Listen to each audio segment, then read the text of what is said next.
B1 FBA family. All right, so let's do this. I'm gonna do a reaction video. Fair use. I'm gonna do a reaction video to Morris World TV. If for no other reason, because I love to see this nigga fall apart. We can call this documenting the fall of Morris World TV because it's getting pretty pathetic. This nigga is crashing out. It does not look good for this nigga. Plus, there's a couple things I forgot to mention in the last video I did where I mentioned this cat. I mean, but the pocket watching that's going on, the jealousy that's going on, the babbling, straight Peblicite babbling. Listen, I told you that when these cats come to attack new black media, or anyone who represents new black media, in this case, Tariq Nasheed, all they have is criticism with no solutions, or if they act like they know the solution, they never actually act on the solution. I'm going to show you all these different things. I'm not going to take you too long. I'm not going to keep you too long. I only really watched about 10 minutes of this video, so that's all I'm going to react to, what I watched. Anyway, let's get it started. Let's go. Everybody seems to be following my lead. And it's amazing that I don't have one of those channels with 1 million and plus 5 followers. You know what I'm saying? I have just like the regular modest channel, but it's actually the trendsetter. So what he's saying right here basically is that he feels like he is the king of the hating trolls, and he's building a network of hating trolls that are following his cue, which to some degree you could say isn't too inaccurate of a statement, because there are a lot of people who use his talking points. A lot of people that troll on Twitter, troll Tariq's Twitter spaces, they're using his talking points. As pathetic and inaccurate as they are, I mean, his talking points are straight babble, they're straight conjecture, they're straight making up shit at the end of the day. And I've seen some of the things he said, and we're going to get into some of those things that he has said in the past, and we're going to get into why he is in the problem, he's having the problems that he's having legally right now, why he can't raise the money, why he didn't really even need to raise money for some of the money that he raised, and why, you know, he's in the hot mess that he's in right now. We're going to get into all of that throughout this video. But he's taking credit at this point, it seems like, because he knows that he has an influence among hating trolls, mostly tethers, who want nothing more but to see the FBA movement for reparations, for social justice, fail. He wants to see FBA fail, not FBA as a group, because FBA is not a group, it's a lineage. So to want to see FBA fail is to want to see 40 million plus black people in the United States who built this country fail, which is an indicator that maybe he isn't of the same ilk as us. Maybe he is not of the same cloth or lineage as us, because it's just, I understand that coons exist. I understand that race traders exist. It's just hard for me to fathom why someone, especially who's not in a great position himself, is so hell-bent on the failure of a whole race and lineage of people so much, even though he sabotages himself by doing so, if he is indeed FBA, which I don't really believe he is. But let's continue. Of channels, you know what I mean? It's the trendsetter of channels, and this is what we do, family. And if you want to continue this to continue, I will be reaching out for you to support some of the things that I'm facing soon. I'm going to make a video and I'm going to send it to your email if I have your email. So he's once again, he's trying to raise money. He needs that support. He's not doing too well. He has a lot on his plate. So, I mean, for someone who refers to anyone else that raises any type of money or does any type of business as grifters and scam artists, he sure does a lot of, solicitation of donations. He does a lot of begging, which, by the way, I think "beg" actually comes from the root word of beg. I believe so. I'm not 100% sure. I'm sure somebody out there will correct me if I'm wrong. But, you know, for someone who is always, that's why I say he projects a lot. Because someone who's always pointing the finger, telling people that they're grifting when they're just doing business, when no one else is complaining about the business. No one's complaining about the museum that actually supported it. Everybody loves Hidden Colors. Tariq Nasheed has #1 book sellers. You know, he has the FBA stream. No one's complaining. None of the supporters of these things are complaining. The only ones that are complaining are the ones that aren't doing as well and are in financial trouble, and they don't like to see things like this. Let me show you. They don't like to see this right here. They don't like to see that somebody could call for 180,000 to be raised and then actually raise 260,000. Surpass the goal. That's what Microphone Check has done. Not to mention the 1.1 million raised for the museum, the 17 out of 50,000 already raised for the Juneteenth celebration and reparations, call to reparations. He doesn't like to see that. Where are you getting this money? Where's Tariq getting all that money? He's one of them type of things. So he's really pocket watching pretty hard, because he's comparing it to his lack of ability, his inability to raise funds like that. Because if he could, he would have an attorney at this point, and he doesn't. Speaking of attorney, let me break something down that I forgot to mention last time. Let me say this. So Taharka Bey is facing, there's a few different cases. I know that Ben Carson filed a suit against him for defamation. Tariq filed more like a no contact order type of a leave me alone, quit stalking me type of situation. And before that, Taharka Bey filed a defamation case against Tariq Nasheed. That's where he started his legal fundraising, if you will, which he did through PayPal, because he couldn't really do it through GoFundMe without having the actual proof that this is what he's doing.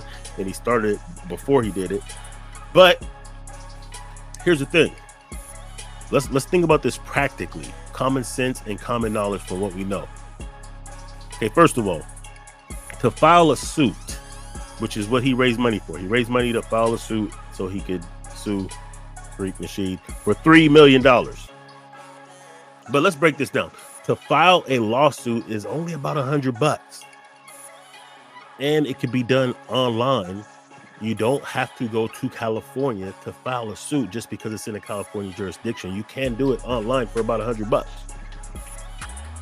That's number one. Number two, he didn't even file it when he went to California. He took his family to Disneyland. This is what he said. Number three, even if you were going to file a lawsuit and need legal representation for the lawsuit, you wouldn't necessarily need the money. Any lawyer worth their salt will take the case pro bono on the back end to get paid on the back end if they felt like you really had a case. We're talking about LA. They're used to trying to extort celebrities. If a lawyer thought that he had a case, they would take it for free for 30% on the back end of what they were able to get out of the suit. They'd be frothing at the mouth to take a lawsuit if they thought that the lawsuit had any validity or any chance of winning. So the fact that he doesn't have a lawyer means two things. One, he fucked off the money that he was raising and or didn't raise enough. Two, no lawyer wants to take the case. And think about it. Why would a lawyer want to take that case? He's trying to sue for defamation. Let's look at this. He's suing Tariq Nasheed for defamation. However, Tariq Nasheed has not made not one single video about Taharka Bey. Not one. He has made videos where he mentioned Taharka Bey, typically at the end for a few minutes. but he doesn't have any videos with Taharka Bey's name in them, or that the content of the video is about Taharka Bey. Anything that he has said had been in jest, you know, big head, ugly turtle, or backed by legal documents. That's not defamation.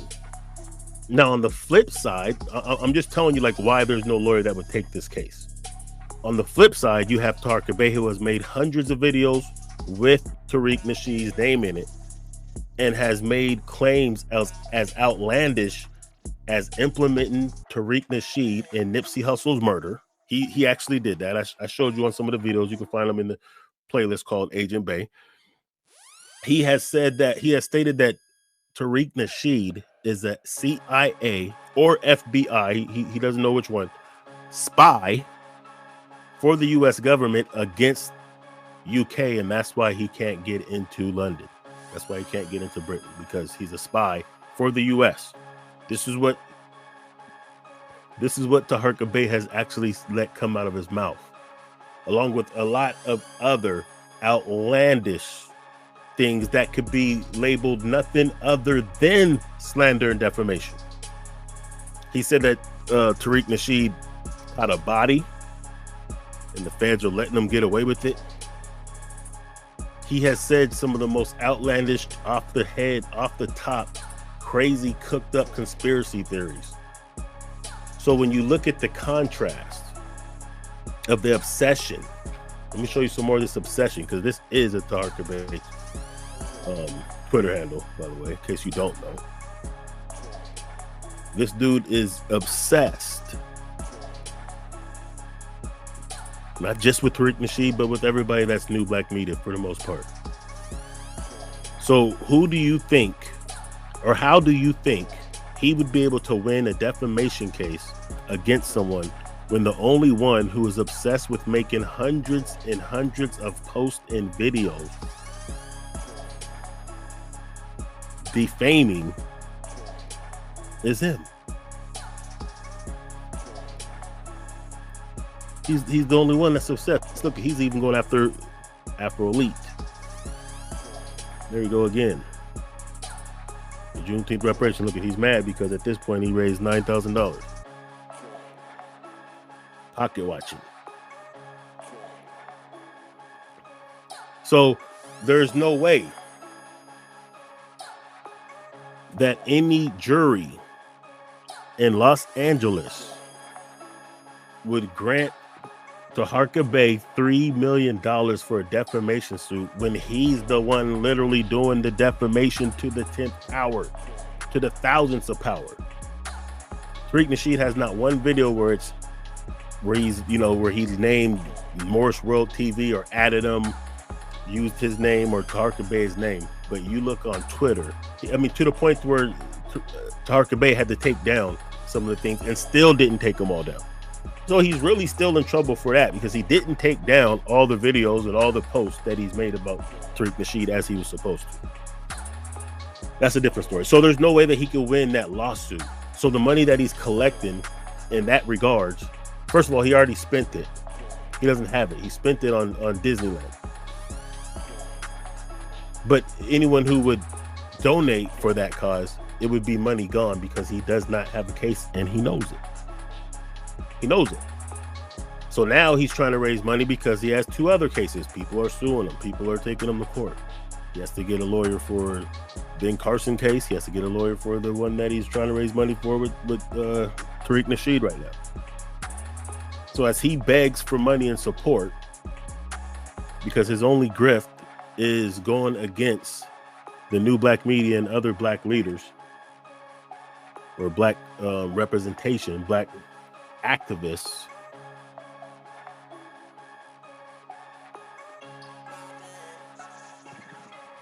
this is why he needs the money, for a case that he can't beat, for a case that he doesn't have, because he's facing losing his livelihood and probably losing his channel and possibly his freedom and hefty fines. Remember, I told you that this was connected, right? There it is.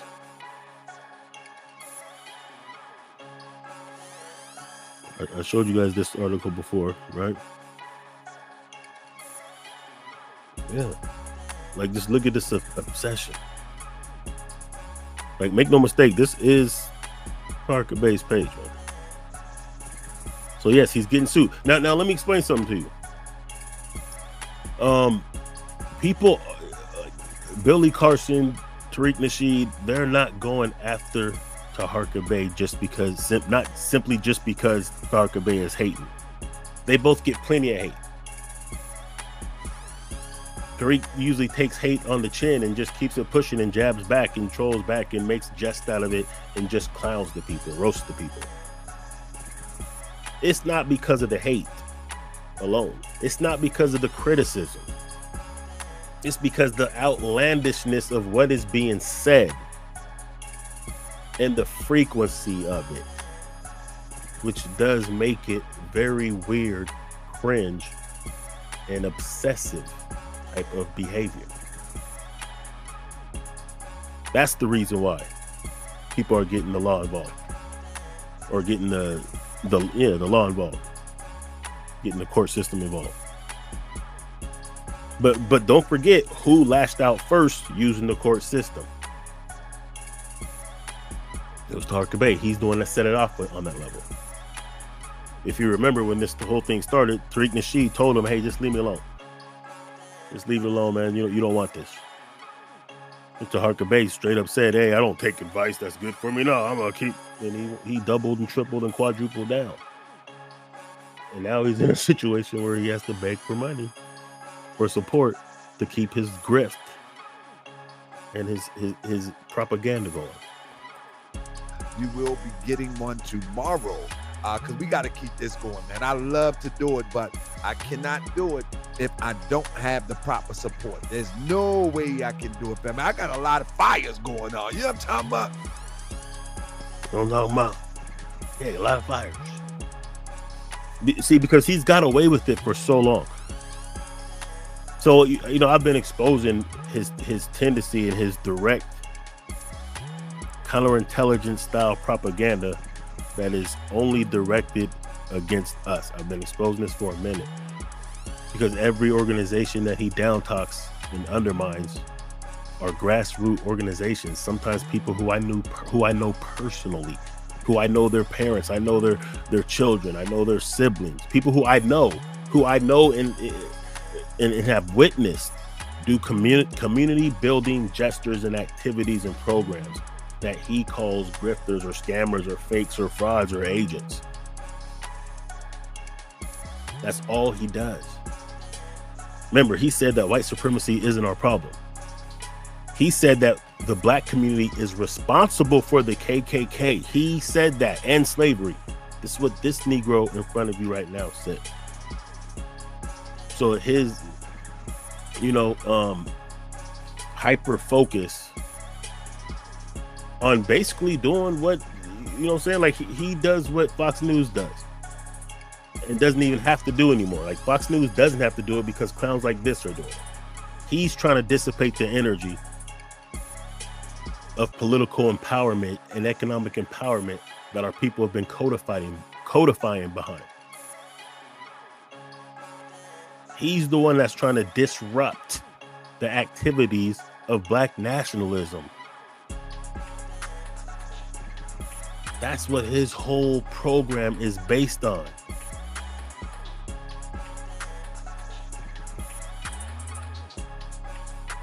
That's all he's been about. No solutions, no actual building.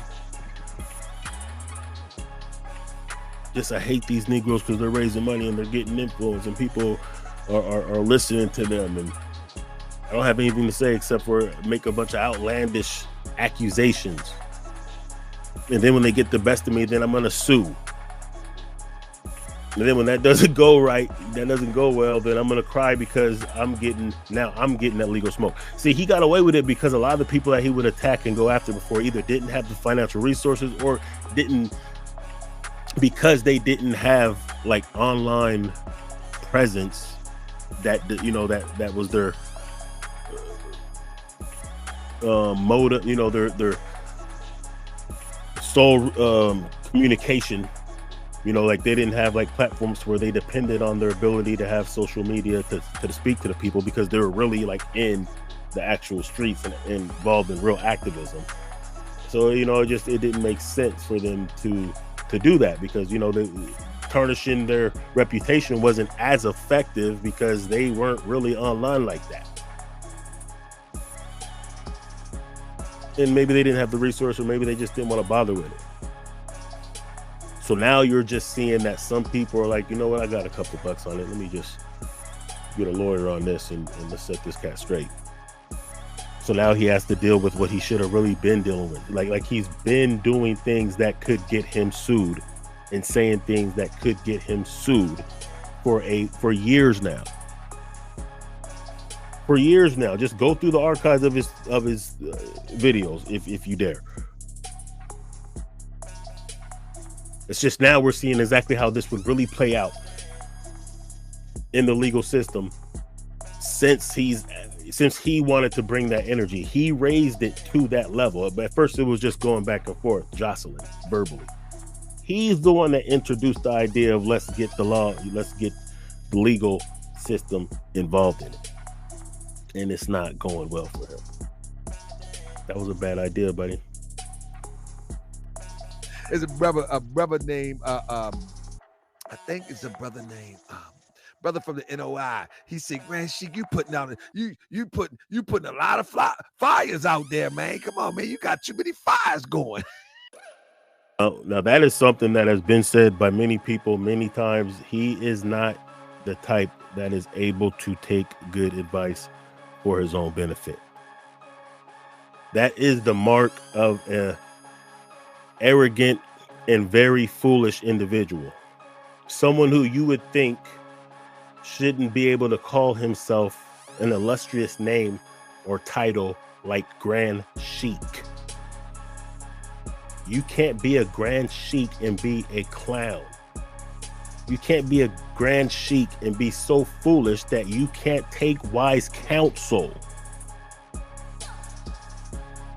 and that you would perpetually put yourself in the same type of situations redundantly. That is insanity by definition.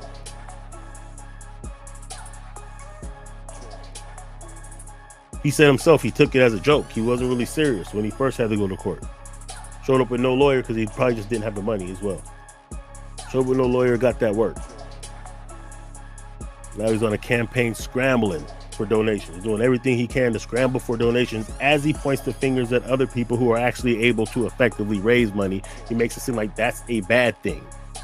So what he's really doing is setting himself up, because if he is putting the energy out there that being able to raise sufficient amounts of money means you're a grifter or a scammer of some sort, then he's really capping himself. Meaning putting a cap on what he's going to be able to raise, because people who he's speaking to are the ones that heard him say everyone else is scamming. But anybody with that can reason knows that you can't call a scam if somebody is creating products and services and having a fair exchange. And the support is only growing. People are loving what Tariq's doing. People are loving what the new black media is doing. People are loving what FBA is doing.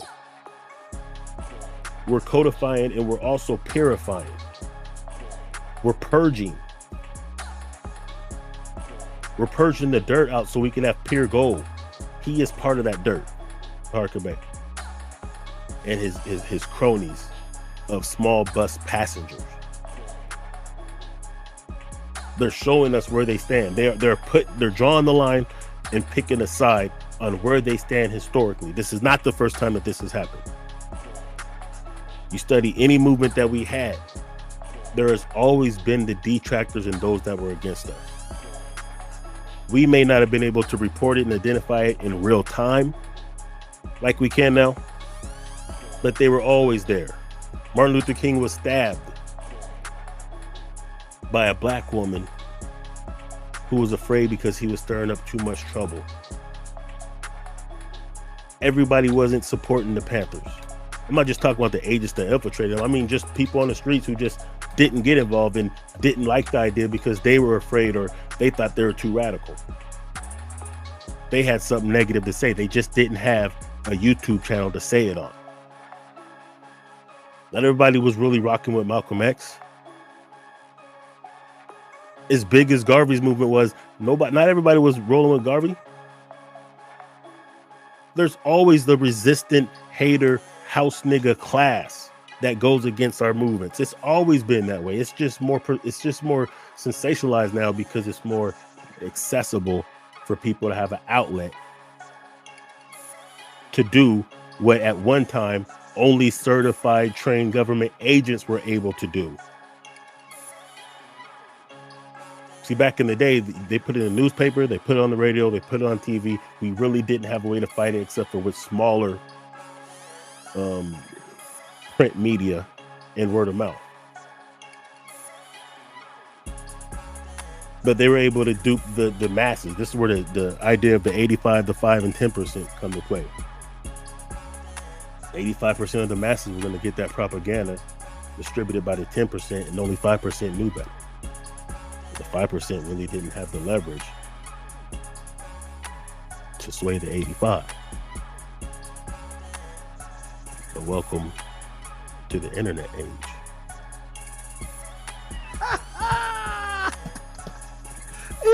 I got a lot of fires going, man. You know, these people get mad. You know what I'm saying? A lot of people get mad, man. And although one thing that you have to know is that most of the time that these people get mad and they start talking about filing lawsuits and all that, anybody can file a lawsuit.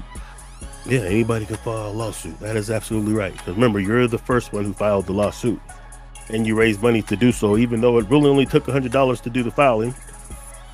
And if you had a case, you wouldn't need to hire a lawyer. Not that you did, because you spent the money on Disneyland. That is the definition of a scheme, a scam, a grift. So, like as he says, anyone can file a lawsuit. He's gonna get in some Peblicite babble. We're gonna break all that down before we get up out of here. Anybody can file a lawsuit. It's your right as a United States citizen to do that. But what they will try to do, they will try to exhaust any financial responsibility that I have alongside of trying to go up against these big grifters. You know what I mean? These big grifters, they have some extremely well organized attorneys. Yeah.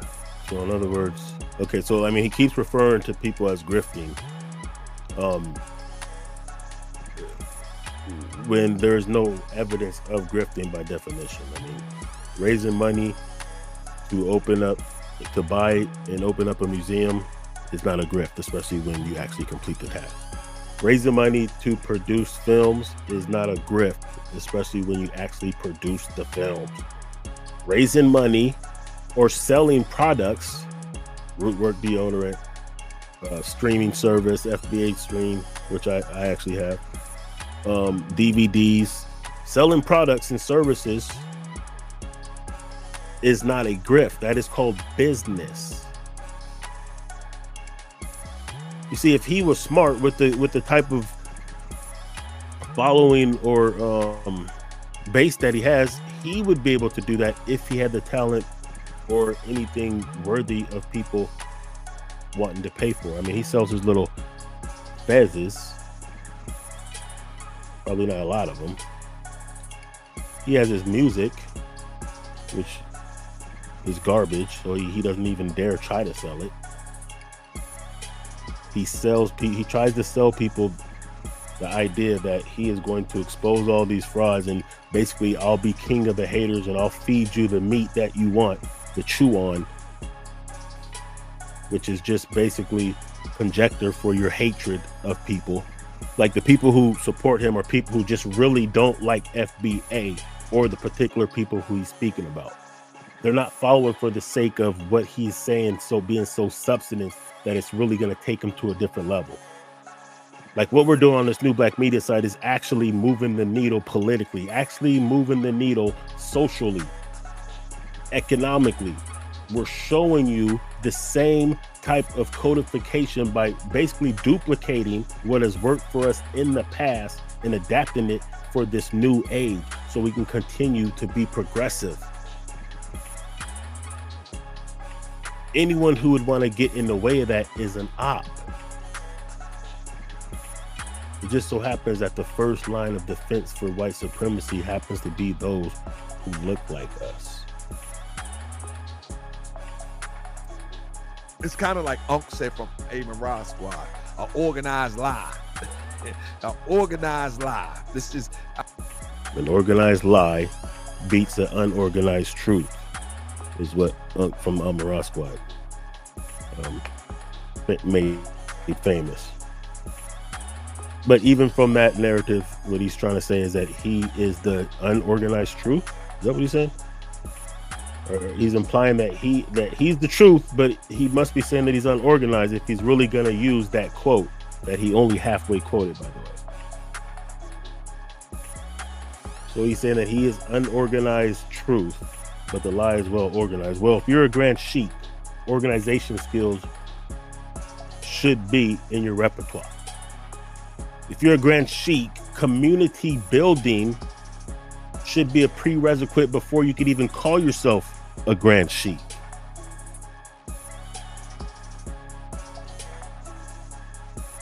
If you're a grand sheik, you should be taking it serious and actually putting in some type of work and not just hating and pocket watching others.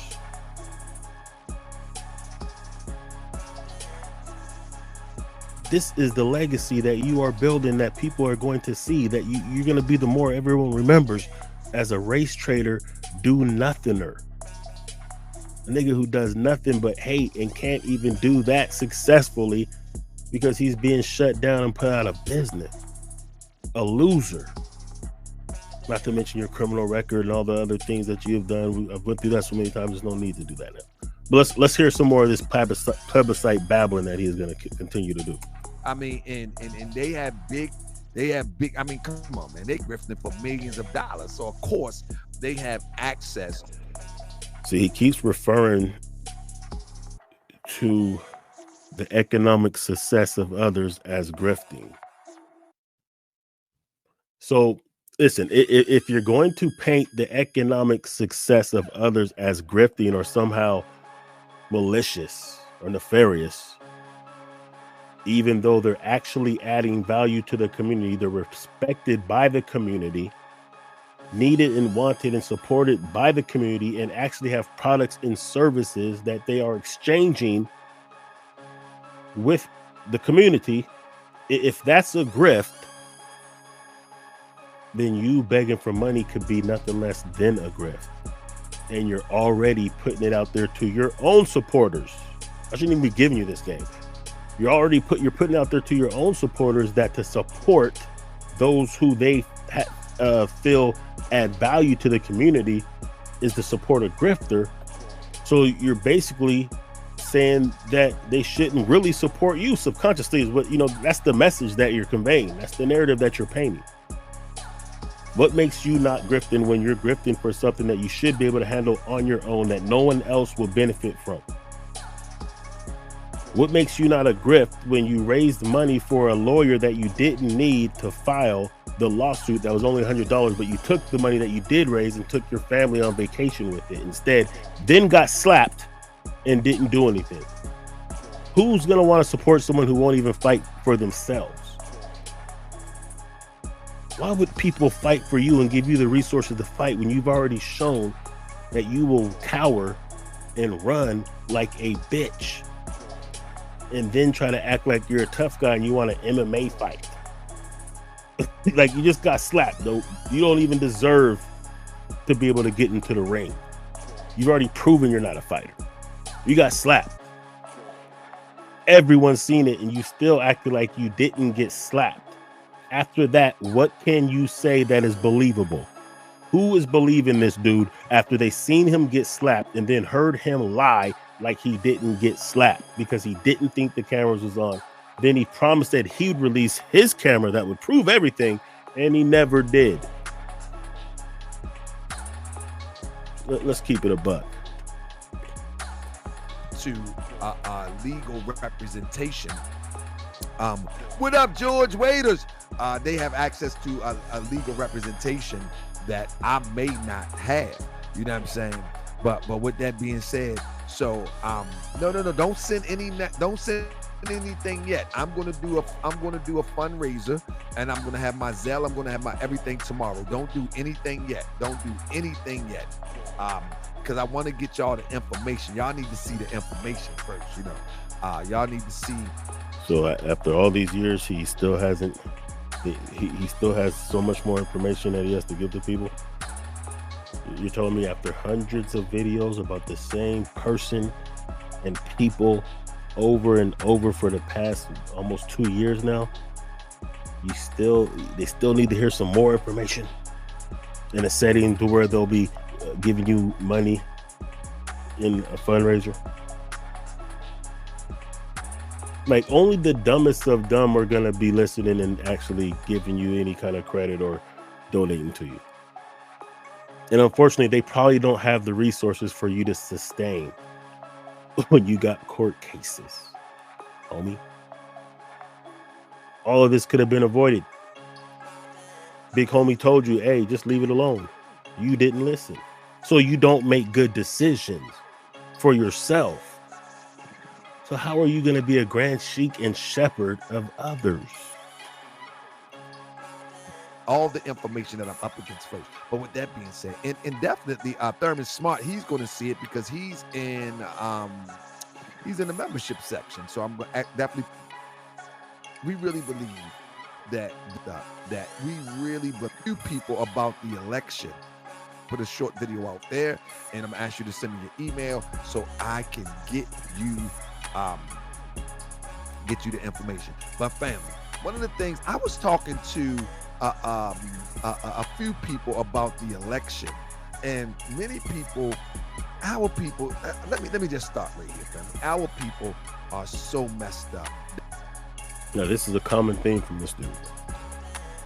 This dude only will tell his listening audience how messed up our people are. It's always that. Our people are just so messed up. We're so behind. We're so dumb. We're so foolish. We're so gullible. It's never a building of our people. It's only a tearing down. That's why he attracts those type of people who don't have an outlook of empowerment, but an outlook of cowardice. And those aren't the people that's really going to give you the type of, you know what I'm saying? Like, no, if they see no future because everything you're painting is so dreadful, why are they going to relinquish their resources to you? And you're losing fight. You're losing cause. Because like this dude will never say that the police are so messed up when they shoot a brother 60 times. Instead, what he said is it's black people's fault that the brother got shot 60 times. He'll find a way to blame us. He's the Candace Owens.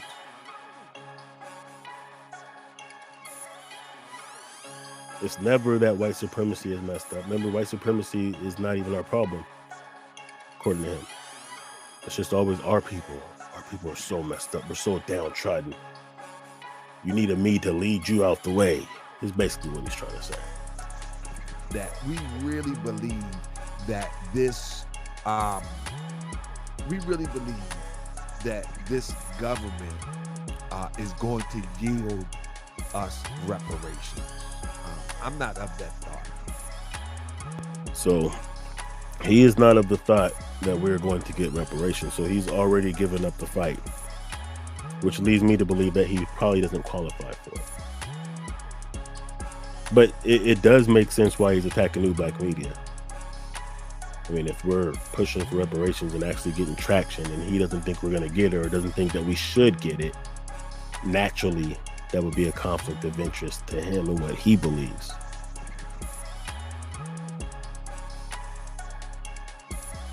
So really what he says is irrelevant at this point. He is from the losing ilk. He has the mind of a tether. We're never going to get it. And then when they see the results, of course, he's going to have his hand out if he qualifies. But he's already trying to dampen the mood. He's already trying to kill the momentum. He's trying to dissipate the energy towards the reparations. He's speaking down on it. He's running the interference that you would expect from white supremacists. I'm not of that thought. I'm of the thought that the only way that you're going to get reparations, I'm going to get reparations, if we locally master the election process, put us in power, and us will be the one that write the check. So if he believes that, and he's talking shit about one of the people who we have been trying to support in South Carolina, that being Marcel Dixon, and he believes that we need to locally organize, which everybody understands this. I mean, a lot of the reparation conversations have been on the local level. Some of the success in momentum we've been making has been on the local level. Most of it has been on the local level. It's also in the lexicon of the national discussion. But I mean, a lot of it has been local. So if he really believes that, then why is he not supporting the efforts of foundational Black America? In the state of affairs that we are in right now, I think that's a little ways off.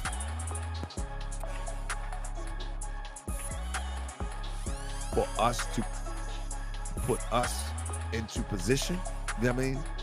So what does he suggest though? What's your suggestion, Taharka? That we just leave it alone because it's so far off, we're never going to get it. You don't believe it's going to happen, so we should just leave it alone and just do nothing. But obviously you have a solution and something you're working on that's going to help take it to that next level. I guess I'll just let him say it for himself, whenever that is. So it's crazy. It's crazy. Whenever you see family, this is going to be going in towards of a podcast too. So I'm gonna do a lot of talking just as podcasts do. I'm gonna have my radio voice. Okay, so he's here comes the Peblicite Babble. He's warming up for us, dropping some bars on the Peblicite babbling track. Let's hear it. But whenever you see every other year, you have midterms and you have the regular elections, right? But every other year, I think he's referring to the general election. I mean, there's all kinds of elections that are going on, but he said midterms. I think he's meant the general election, which happens every 4 years. I mean, but this is the politically astute Moorish citizen who doesn't agree with us getting reparations, or that we will get reparations, but knows how it can happen, but isn't doing anything to participate or to organize on behalf of what he knows would be the only way that we actually could get it, I guess, if that makes sense. You're going to see distractions. Do y'all notice that last year, 2023, there wasn't many people talking about reparations? Press 7. What in the hell are you talking about? Reparations have been the conversation for shit. I was talking about it in 2016 on Black I Stand Radio and in my Nettercate YouTube channel. It's built, the momentum has been building year after year. What is he talking about? Nobody is talking about reparations. There was a reparations rally last year, more than one. There were candidates in 2020 that were running, speaking on reparations. What is he talking about? He's just lying. He's a plebiscite babbling, lying, tetherish coon.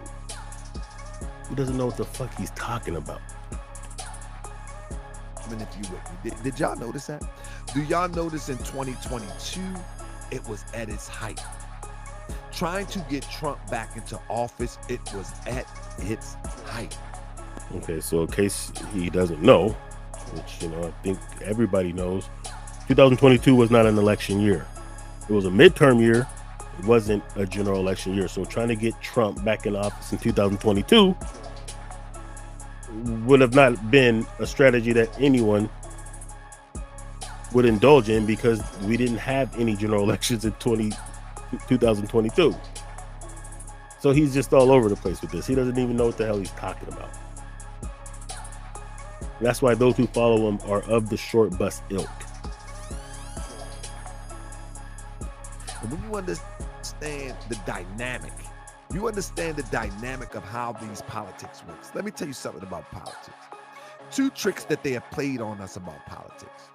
They one of the tricks that they played on us about politics is that it's fake, it's corrupt, and it doesn't benefit us. Well, that's only partially true. When you know how to utilize politics, then it can benefit your group of people. Keep in mind, this is all coming from somebody who has taken nothing but L's in court, telling you they understand how politics work. They don't even understand how the judicial system, municipality works, and cannot use that in the favor. It doesn't even have either the resources or the intelligent decision-making skills to secure a lawyer and be represented in their own personal court affairs. But this person is going to navigate everyone through politics. That's rich. But as long as you play politics in the way that they give you the rules to play politics, then it will never benefit you or your people. So the rules that they give us to play politics is never talk about who you're voting for. Keep that to yourself. Because in America, you know, we have this thing that we should not infringe on people's freedoms or liberties as it relates to voting. So keep that to yourself. Well, that's a general rule that a lot of people follow. They don't really want to put out their politics like that. That's why you vote private. You know what I'm saying? But I mean, who are you voting for? I haven't heard. Maybe, you know, I don't tune in like that. But have you endorsed someone who you think would be the best choice?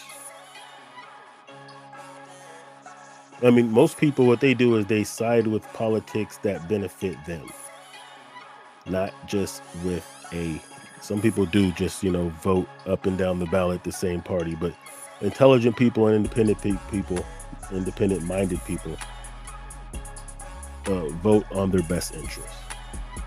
Just a lot of times, some people's best interest is always aligns blue, some people's always align red. Some people understand that, hey, sometimes let's see who's offering the best deal, and we'll support them. Family, we should never keep our voting to ourselves. So here's the thing, because the things that he's saying should be the solutions, he doesn't practice himself, and he doesn't mobilize and organize behind. I mean, do what you want politically. What we're doing as FBA in this particular movement is we're saying that we don't want to support anyone unless they're going to come with something that we can benefit from, or we can let the party burn. Crash and burn. This is a strategy that we've never used before. We've always mostly blindly supported one party. Yeah, we used to do the Republican Party, but as of late, we've only been supporting blindly the Democrats, and they have done nothing for us. People are getting fed up because we're not seeing the results that we should for the support that we've given. It would only be wise to withdraw that support.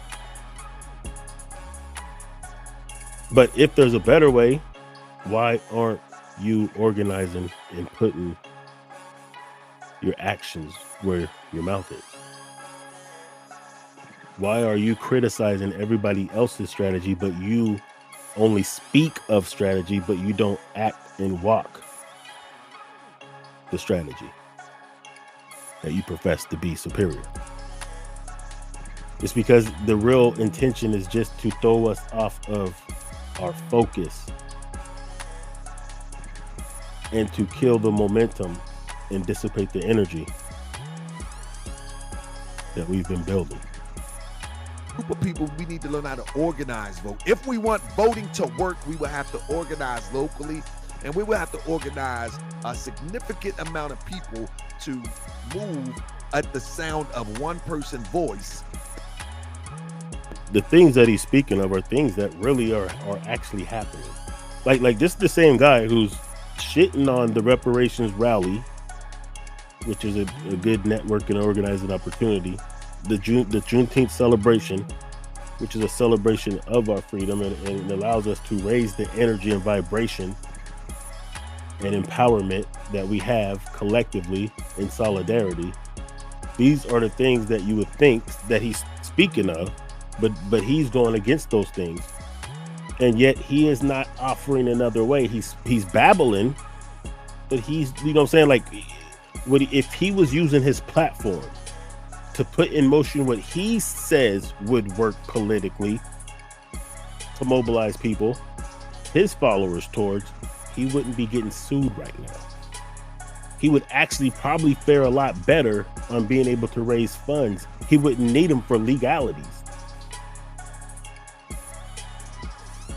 But he put all of his energy and effort in attacking, not just criticizing, attacking and making up lying, defaming narrative of people who he doesn't like. And all these people just happen to be people that are doing things on the grassroots level and that other people actually support and love. He's not going against those who are actually wreaking havoc in our community. He's not speaking against those who actually are a detriment to our community. He's really only speaking against those who are actually getting traction, moving forward in this struggle. That is classic FBI COINTELPRO operations. And that one person will make sure that the representative that they put into office will represent that one voice of all the people. That's how you really vote. With us, we get caught up in the party voting, the Democrats, the Republicans. As soon as somebody says something good, locally, we're so unorganized that that's a long way off too, to even vote in such a way where we can put one of us into office that think like that have the same concerns, you know. So if he is identifying what he calls a problem and claims to know what this problem is, and where's the solution and where's the organization behind that solution? See, it's easy to talk and criticize people when you're not doing anything. It's easy to criticize how a quarterback played in the NFL when you've never played the game and you're sitting at home eating potato chips and drinking diet soda, yelling at the screen. It's different when you got to get in that game. And it's easy for those of us who have actually organized on a grassroots level. It's easy for us to identify those who ain't never really put in no work, because the first thing that they lack is respect for those who have. Because if you've really had to organize on a grassroots level, you understand the challenges.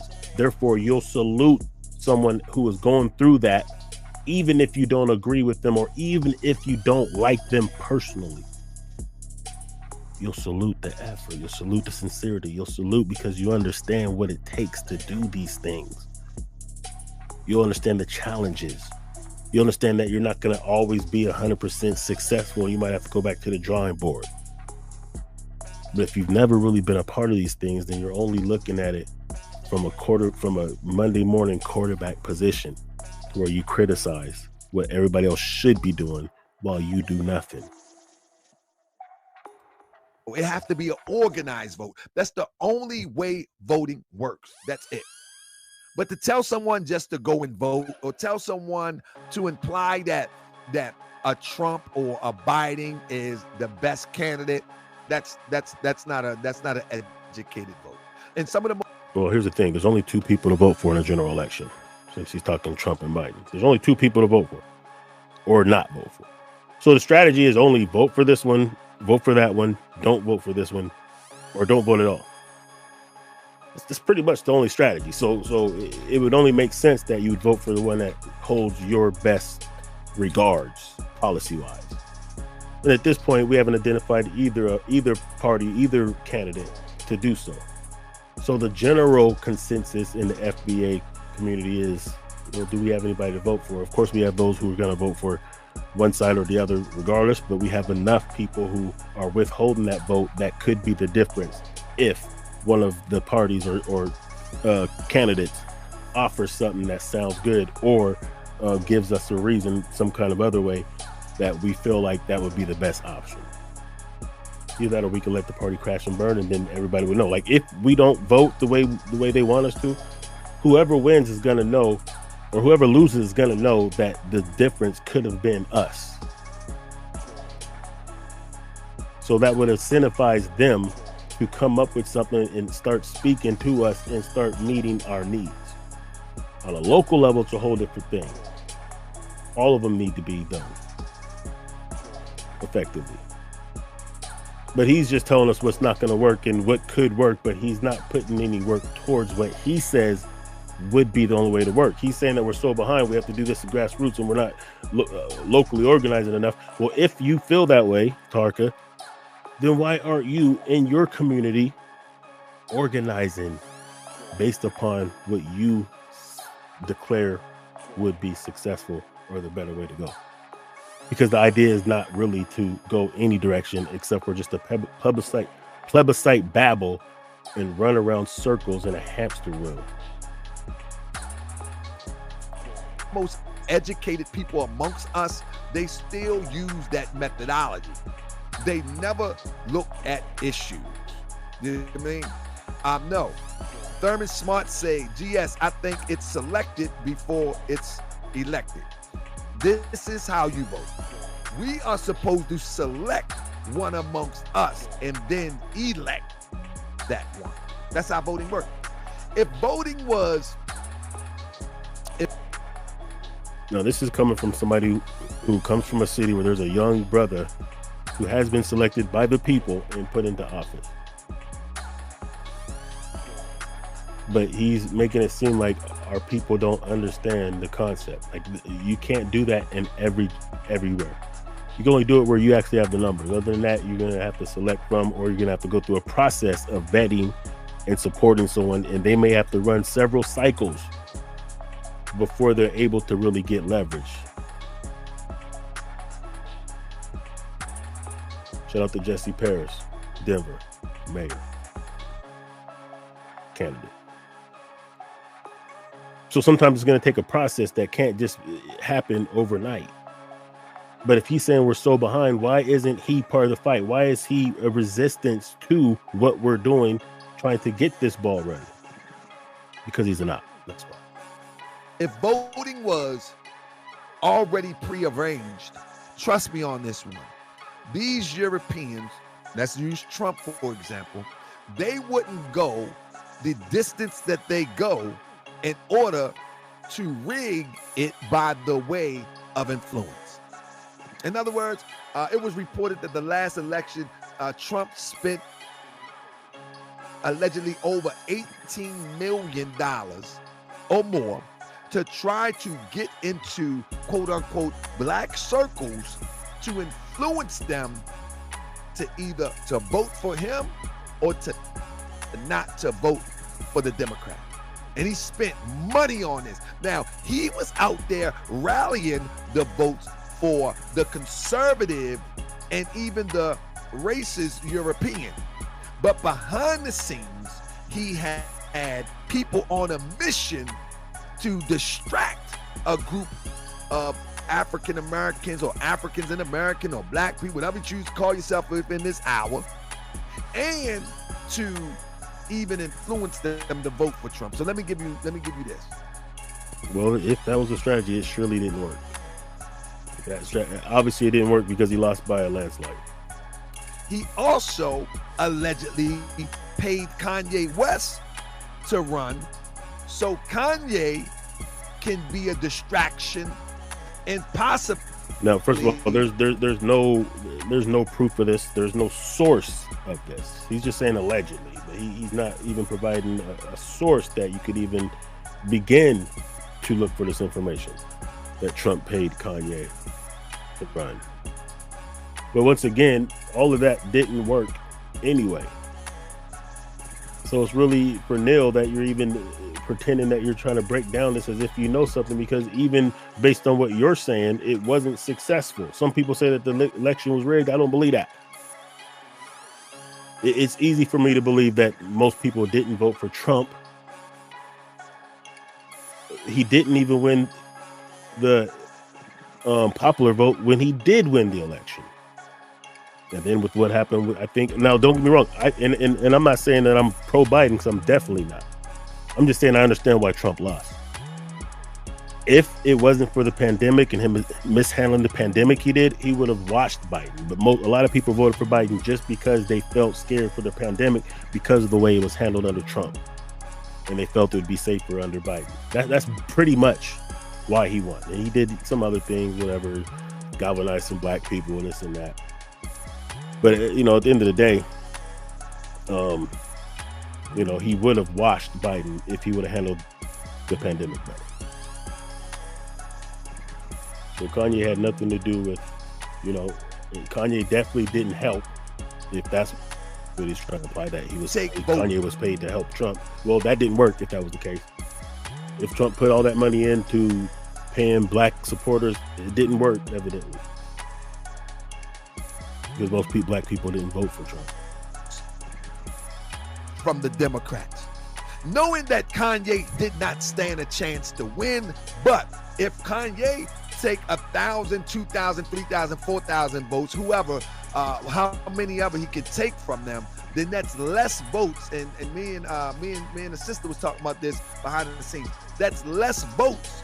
He don't need them votes. He just don't need them to get the votes. You see, we're done with the Peblicite babbling, y'all. He doesn't know shit about what he's talking about. Even if what he says is true, it obviously didn't work. So trying to use this as a point is useless. But anyway, I just want to expose, you know, it's a good thing when we see these niggas start to fumble and fall and crawl and be reduced to beggars. And, you know, it's easy to see these days, man. And this is what I'm doing, is I'm documenting this fall of this fuck nigga. I'm showing you how to identify others. I'm showing you the motives behind these cats and the lack of substance of anything that they say, and even better yet, do.